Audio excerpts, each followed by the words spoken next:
नमस्कार दोस्तों, स्वागत है आपका आज के इस सेशन में। जो हमारा आज का जो सेशन होगा उसमें हम कुछ इम्पोर्टेंट जो हमारे रिपोर्ट्स एंड इंडिसेस होते हैं जो जो रिलीज़ होते हैं हर साल, उनको हम डिस्कस करेंगे। जो भी हमारे जो रिलेवेंट टॉपिक है इसमें वो उसको हम डिस्कस करेंगे, ठीक है।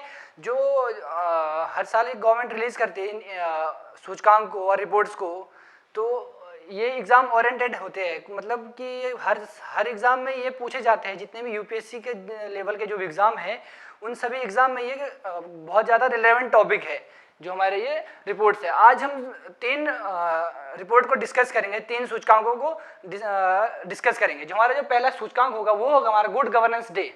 गुड गवर्नेंस डे के बेस पे हम जानेंगे कि गुड गवर्नेंस डे क्यों मनाया जाता है, इस दिन पे ये कौन सी रिपोर्ट जारी की जाती है, तो उसको हम ब्रॉडली विस्तार से जानेंगे। इसके बाद जो नेक्स्ट टॉपिक होगा वो होगा हमारा जेंडर गैप इंडेक्स।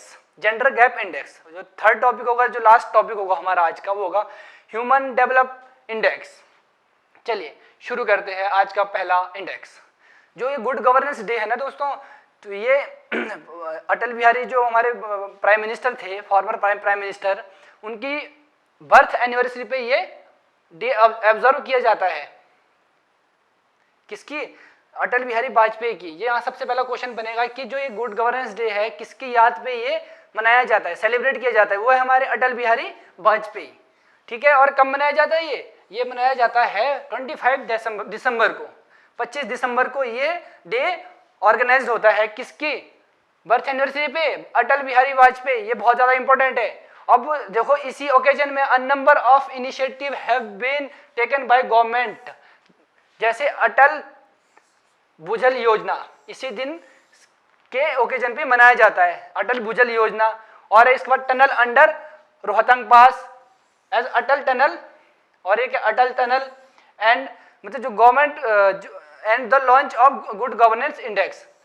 इस दिन पे हम तीन चीजें लॉन्च की गई थी। एक है हमारा अटल भूजल योजना और एक है हमारा टनल अंडर रोहतांग पास, जिसे हम क्या कहते हैं, अटल टनल, ठीक है। तीन चीजें इस पे। पहला है हमारा अटल भूजल योजना, अटल भूजल योजना, और दूसरा है हमारा अटल टनल। अटल टनल कहाँ है? ये टनल अंडर रोहतांग पास में ये अटल टनल है।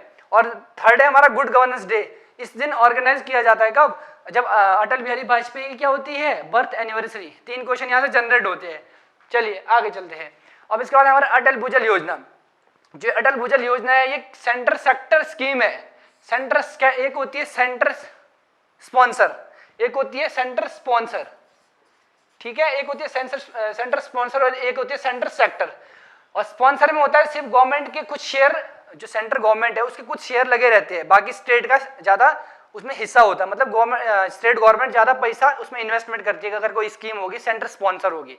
अगर सेंटर सेक्टर होगी मतलब उसमें पूरा शेयर कौन कर रहा है इन्वेस्ट, कौन सबसे ज्यादा खर्चा कर रहा है उसमें कर रही है पूरी सेंट्रल गवर्नमेंट। उसमें मतलब स्टेट गवर्नमेंट का कोई इशू नहीं है, स्टेट गवर्नमेंट का कुछ भी वहां पे खर्चा नहीं होगा।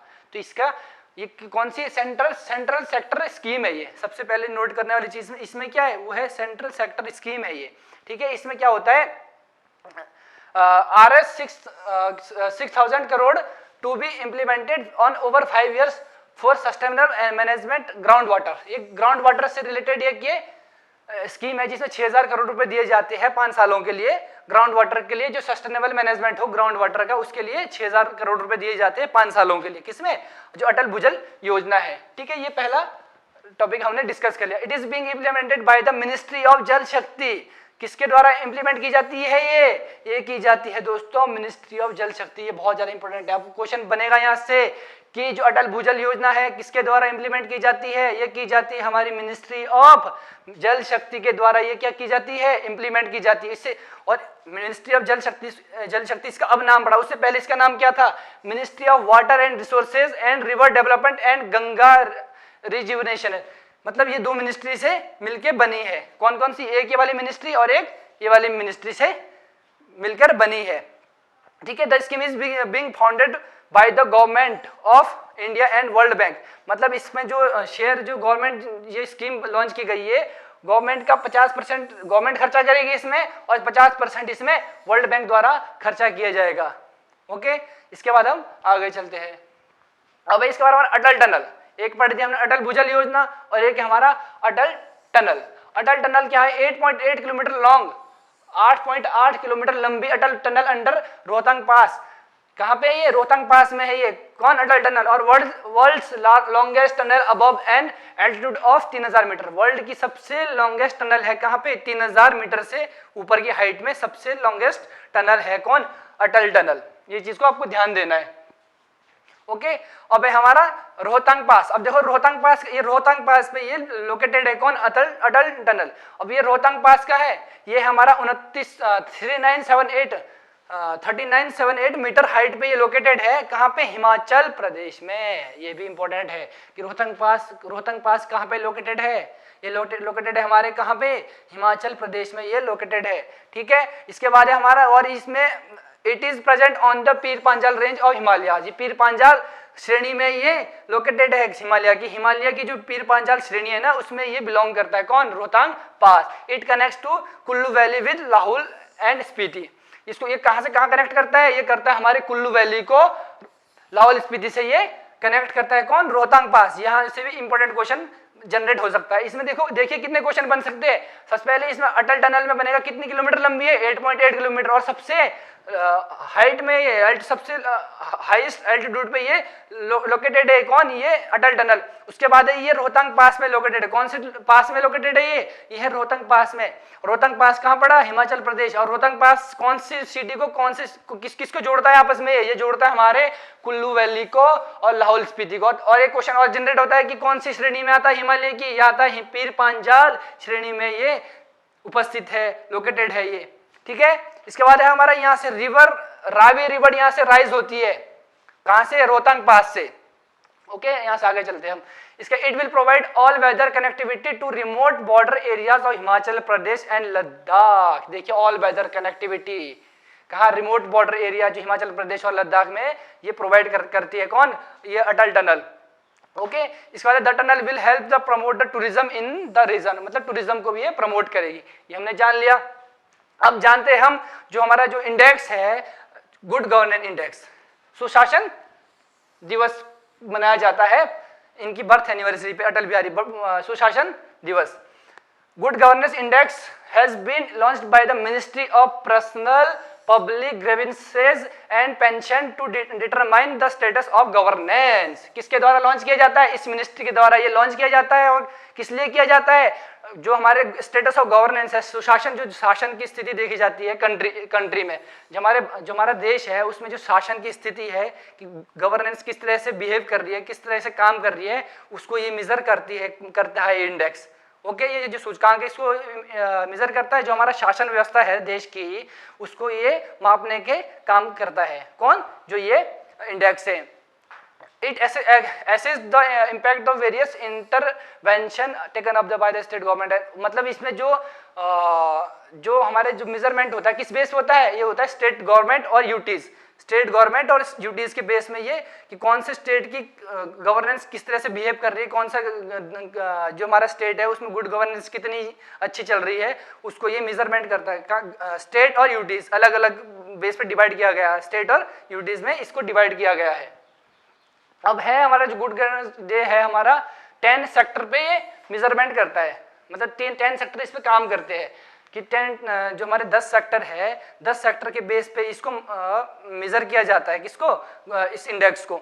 जो पहला है हमारा एग्रीकल्चर एंड एलाइड सेक्टर, जिस भी स्टेट में ये चीजें अच्छी होगी, जिस भी स्टेट, जिस भी राज्य या यूटीज केंद्र शासित प्रदेश में जिसमें ये 10 चीजें अच्छी होगी, जो 10 सेक्टर पे अच्छा होगा जो राज्य, उसे गुड गवर्नेंस इंडेक्स में ऊपर स्थान दिया जाएगा, अच्छी पोजीशन उसे दी जाएगी। पहला सेक्टर है हमारा agriculture and allied sector. Okay, दूसरा है हमारा कॉमर्स एंड इंडस्ट्रीज, तो तीसरा है ह्यूमन रिसोर्सेज डेवलपमेंट, चौथा है हमारा पब्लिक हेल्थ, पांचवा है हमारा पब्लिक इंफ्रास्ट्रक्चर यूटिलिटीज, और छठा है हमारा इकोनॉमिक गवर्नेंस, सातवां है हमारा सोशल वेलफेयर डेवलपमेंट, और आठवां है हमारा जुडिशियल पब्लिक सिक्योरिटी, और नौवां है हमारा इन्वायरमेंट, और 10वां हमारा सिटीजन सेंट्रिक गवर्नेंस। ये 10 हमारे जो वो है क्या, जो 10 सेक्टर है, अगर इन 10 सेक्टर में जो स्टेट या यूटीज अच्छा होगी उन्हें अच्छी पोजीशन प्रोवाइड की जाएगी इस इंडेक्स के द्वारा।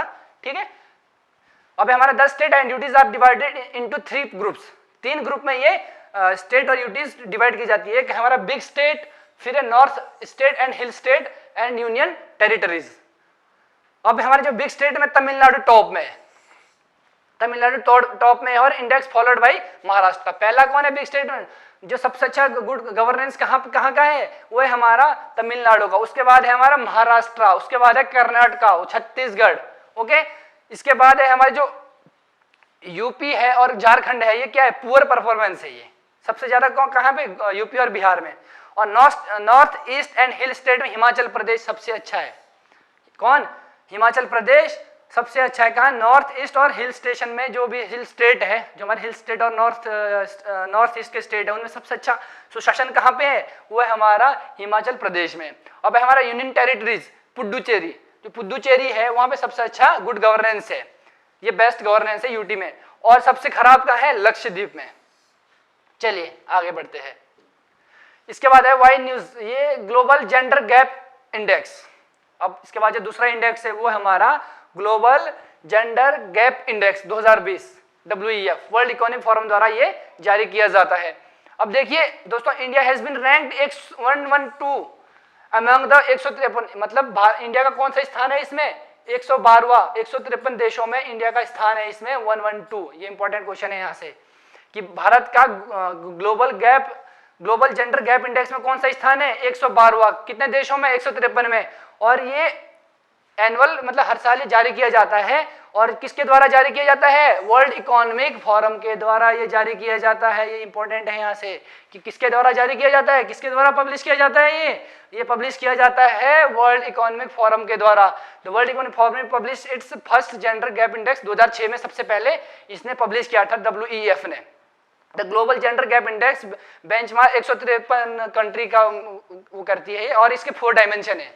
153 जो देश है उनको स्थान देती है। और इसमें कितने डायमेंशन है इसको मेजरमेंट करने के? इसके 4 डायमेंशन है। पहला है हमारा इकोनॉमिक पार्टिसिपेशन एंड अपॉर्चुनिटी, और दूसरा है हमारा एजुकेशनल अटेनमेंट, और तीसरा है हमारा हेल्थ एंड सर्वाइवल, और चौथा लास्ट है हमारा पॉलिटिकल एम्पावरमेंट। अगर जो कंट्री इन चारों में अच्छा होगी उन्हें ग्लोबल जेंडर गैप इंडेक्स में अच्छा स्थान, अच्छी पोजीशन दी जाएगी। ओके, अब इसके बाद जो हमारा जो पहला जो कंट्री है सबसे अच्छा पहला स्थान प्राप्त किया हमारा आइसलैंड है, दूसरा करा है नॉर्वे ने, तीसरा करा है फिनलैंड ने, चौथा करा है स्वीडन ने। और ये जो एक कंट्री है ना, बेसिकली ये कंट्री क्या होती है, बेसिकली ये हमेशा किसी भी मतलब जो मैक्सिमम इंडेक्स आते हैं उनमें सब में हमें हमेशा टॉप में ही रहती है कंट्री, जो ये वाली कंट्री है। और इंडिया कौन से स्थान पे है? 112 में। और जापान कौन सी है? 191, 121, और 151 में कौन है? पाकिस्तान। और 153 में लास्ट में है हमारा यमन, जो लास्ट में है यमन। और जिसका हाईएस्ट जो स्कोर होता है वो होता है 1। लेकिन आइसलैंड का स्कोर कितना है इसमें? 0.877 किसका है? आइसलैंड का स्कोर है इसमें। तो आप लोग समझ गए होंगे। इसके बाद हम आगे चलते हैं। इसके बाद the index aims to serve the as a compass, तो ये मैंने आपको बता दिया है, मतलब बिटवीन मतलब जो हमारा relative gaps between women and man, health, educational, economy, जो वुमेन और जो हमारा वुमेन और मैन के बीच में जो हेल्थ, एजुकेशन, इकोनॉमी और पॉलिटिक्स में जो गैप होता है ना, उसको ये कम करने की कोशिश करता है ये इंडेक्स, जो मेन इसका मकसद है। और जो the largest gender disparity is in political empowerment, जो सबसे ज्यादा डिस्पैरिटी है वर्ल्ड में, वो सबसे ज्यादा कहाँ पे है? पॉलिटिकल एम्पावरमेंट, मतलब राजनीति में महिलाएं बहुत पीछे है इस टाइम हर एक देश में। ओनली 25% ऑफ द मतलब 35,127 seats in parliaments around the world. कुल 25% महिलाएं क्या है? पार्लियामेंट में अपने आप को आगे ले पाई है, मतलब अपने आप को स्टैब्लिश कीप कर पाई है पार्लियामेंट में, उनको सीट मिल पाई है 25% पूरे वर्ल्ड में। ओके, और क्या 21% क्या जो मिनिस्टर बन पाई है वुमेन, जो पार्लियामेंट में तो 25% जा पाई है वर्ल्ड में, लेकिन उसमें सिर्फ 21% में क्या जो मिनिस्टर की सीट को ले पाई है वो 21% है। टोटल कितनी? 3,343 महिलाएं क्या कर पाई है? ऑक्यूपाई कर पाई है मिनिस्टर के सीट को। और Iceland has been the frontrunner on the global gender gap index for 11 years in a row. It has been closely almost 88%, जो सबसे और क्या नॉर्डिक नेदरलैंड फिनलैंड, ये आपको मैंने बता दिया आइसलैंड के बारे में। और यमन क्या है 153वें स्थान पे है, और इराक कौन से स्थान पे 152, और पाकिस्तान है हमारे 151वें स्थान पे। इसमें ध्यान देने वाली चीज क्या है, इसमें ध्यान मतलब अगर ऐसे आगे लिखने पे अगर वुमेन एम्पावरमेंट में आ गया तो ये वाली आप कोट लाइन कोट कर सकते हो। और इसके बाद सबसे वर्स्ट कंडीशन है वो है हमारी किसकी, ये हमारे यमन की, और उसके बाद है इराक की, और फिर उसके बाद है पाकिस्तान की। ओके, इसके बाद है इंडिया स्पेसिफिक फाइंडिंग। इंडिया क्या कर पाया है, स्लिप कर गया 112वें नंबर पे। कहां से, पहले 108वें नंबर पे था इंडिया। कब था 108वें नंबर पे, 108वें नंबर पे था, और 98 पोजीशन में था 2006 में। और लेकिन आज की डेट में कौन से नंबर पे है, 112 के 112वें स्थान पे इंडिया रैंक पाया है। ठीक है, इसके बाद India has been ranked below countries like, China से भी नीचे के स्थान पे, देखो चाइना से भी बुरी कंडीशन है इंडिया की, श्रीलंका से, नेपाल से, ब्राजील से, इंडोनेशिया से, और ये बांग्लादेश की 150 पे। देखो यहाँ देखो बांग्लादेश की पोजीशन 50वीं है और इंडिया की कहाँ है 112। खुद सोच सकते हैं कि इंडिया की कितनी वर्स्ट कंडीशन है एशिया में इस इंडेक्स में। ओके, इसके बाद है वर्ल्ड इकोनॉमिक फोरम, जो ये कौन जारी करता है इस इंडेक्स को, इसको जारी करता है हमारा वर्ल्ड इकोनॉमिक फोरम, इसको जारी करता है इस इंडेक्स को। जो वर्ल्ड इकोनॉमिक फोरम है उसके बारे में हम थोड़ा बहुत जान लेते हैं। जो ये है world economic forum is the international organisation for public private corporation. It was established 1971 में ये स्थापित हुआ था, और ये क्या है not for profit foundation and is headquarter कहाँ है, जिनेवा। ये चीज ध्यान में देने वाले, ये 1971 जिनेवा कहाँ पे, स्विट्जरलैंड में इसका हेडक्वार्टर है। It is independent, impartial and not tied to any special interested. मतलब ये कोई ऐसा नहीं है कि नॉन प्रॉफिट ऑर्गेनाइजेशन है, मतलब कोई प्रॉफिट के लिए ऑर्गेनाइजेशन ये काम नहीं करता। कौन है ये, नॉन प्रॉफिट ऑर्गेनाइजेशन है ये। चलिए आगे चलते हैं।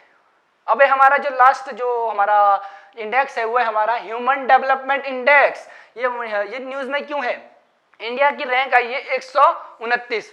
टोटल कंट्री कितनी है इसमें 189 में आया, इंडिया की आई है 129वीं रैंक आई है किसमें, HDI में। अब आपको कमेंट बॉक्स में कमेंट करके बताना है कि HDI का कॉन्सेप्ट किसने दिया, किसने दिया आपको, ये कमेंट बॉक्स में कमेंट करके बताना जो HDI का कॉन्सेप्ट है ये कौन से इकोनॉमिस्ट ने दिया। ठीक है, इसके बाद हमारा जो ये हमारा 2019 की रिपोर्ट है, लेकिन 130वीं पोजीशन कब थी 2018 में, ये कब थी इंडिया की, ये थी हमारे 2019 में ये पोजीशन है इंडिया की, लेकिन 2018 में इंडिया की पोजीशन थी 130वीं, कितना में 189 कंट्री में। तो सोच सकते हैं मतलब एक अंक का सुधार किया है भारत ने, इसमें एक पोजीशन की इंप्रूवमेंट करी है भारत ने HDI में। HDI is a part of the human development report that is the published by the United Nation development programme, UNDP से क्या करता है, पब्लिश करता है। ये भी ध्यान देने वाली चीज है कि HDI को कौन पब्लिश करता है, HDI को पब्लिश करता है हमारा UNDP, United Nation development programme. The other indices that form the part of the 2019 report are, जो अलग अन्य जो रिपोर्ट है जो ये पब्लिश करता है वो है हमारा inequality adjust human development index. इसको कौन पब्लिश करता है, ये भी UNDP पब्लिश करता है इस रिपोर्ट को। किसको, जो ये वाली रिपोर्ट है हमारे IHDI, और GDI को भी हमारा UNDP पब्लिश करता है। जेंडर डेवलपमेंट इंडेक्स को भी कौन पब्लिश करता है, वो करता है हमारा UNDP। और जेंडर इनइक्वालिटी इंडेक्स, इनइक्वालिटी को कौन पब्लिश करता है, GII को कौन पब्लिश करता है, वो करता है हमारा UNDP। और है हमारा मल्टी डायमेंशनल पॉवर्टी इंडेक्स, इसको मैंने आपको एक करंट अफेयर्स का जो लेक्चर हुआ था उस पर मैंने आपको डिस्कस करा था कि MPI को कौन पब्लिश करता है, UNDP। ओके, और इसका जो मेन मकसद है, the focus of the 2019 report is in equality in human development, असमानता को ह्यूमन डेवलपमेंट में दूर करना। इसके बारे हमारा जो देखिए, और जो इंडिया की रैंक है वो है हमारा 2017 में थी 130 और 2018 में है 129, और ब्राजील की है 79 और इंडिया फिर 2018 में हुई इनकी 79। और चाइना की देखिए 2017 में रैंक क्या थी 86 और 2018 में रैंक क्या है 85। और रशिया की देखिए उनकी सेम रैंक रही है। और इसमें नोटेबल आप फिर स्क्रीनशॉट ले सकते हो, फिर वीडियो को पॉज करके देख सकते हो। अब है हमारा HDI major average achievement of country the 3 basis dimension. इसके जो 3 बेस पे ये डिसाइड किया जाता है HDI जो इंडेक्स है इसको 3 बेस पे डिसाइड किया जाता है। इसके 3 डायमेंशन है। पहला डायमेंशन कौन है, और लॉन्ग एंड हेल्थी लाइफ। पहला है हमारा लॉन्ग एंड हेल्थी लाइफ, दूसरा है हमारा एक्सेस टू नॉलेज, दूसरा है हमारा एक्सेस टू नॉलेज, ठीक है। और तीसरा हमारा a decent standard of living, ठीक है, स्टैंडर्ड ऑफ लिविंग। तीन चीजें हैं जो जिसके बेस पे एचडीआई को मापा जाता है, जिसका मेजरमेंट किया जाता है। कौन कौन सी? All long and healthy life, दूसरा है हमारा नॉलेज, तीसरा हमारा लिविंग स्टैंडर्ड। तीन बेस पे एचडीआई को मेजर किया जाता है, ये चीज आपको ध्यान देनी है। और इसके बाद टॉप परफॉर्मेंस इन 2019 नॉर्वे, मैंने आपको नॉर्वे नंबर 1 में, फिर स्विट्जरलैंड उसको फॉलो करता है, फिर Ireland occupied the top 3। Top 3 में कौन कौन है? नॉर्वे है, स्विट्जरलैंड है, आयरलैंड है। Germany is place 4th, Germany क्या है? चौथे नंबर में हांगकांग के साथ। चलिए आगे चलते हैं। अब इंडिया, जो इंडिया के जो पड़ोसी देश है उनकी क्या रैंक है, क्या स्थिति है इस इंडेक्स में? जो श्रीलंका की जो रैंक है वो है हमारी 71 और चाइना की है 85, मतलब इंडिया से भी अच्छी रैंक है इनकी। भूटान की 134, बांग्लादेश की 135, म्यांमार की 145, नेपाल की 147, पाकिस्तान की 152, अफगानिस्तान की 170 और ये इंडिया से इनकी रैंक नीचे है। अब है region wise performance. South Asia है ना, South Asia the fastest growing region in human development. South Asia ने इस एचडीआई में अच्छा डेवलपमेंट किया है, अच्छी ग्रो करी है। और ये आपको मैंने बता दिया है। चलिए दोस्तों, आज का जो हमारा जो ये लेक्चर है उसको आज हम यहीं पे समाप्त करते हैं। चलिए आपको धन्यवाद।